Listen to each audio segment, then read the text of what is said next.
Go ahead. In the volcano is called magma, and out of it is called lava. And I don't know which one's hotter. Which one? Magma is hotter because it's in the volcano, and the volcano is hotter.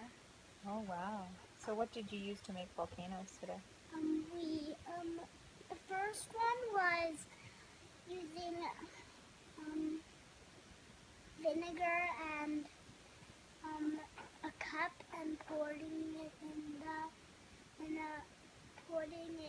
something and Was it baking soda? putting it in baking soda and then we made a volcano, and it was like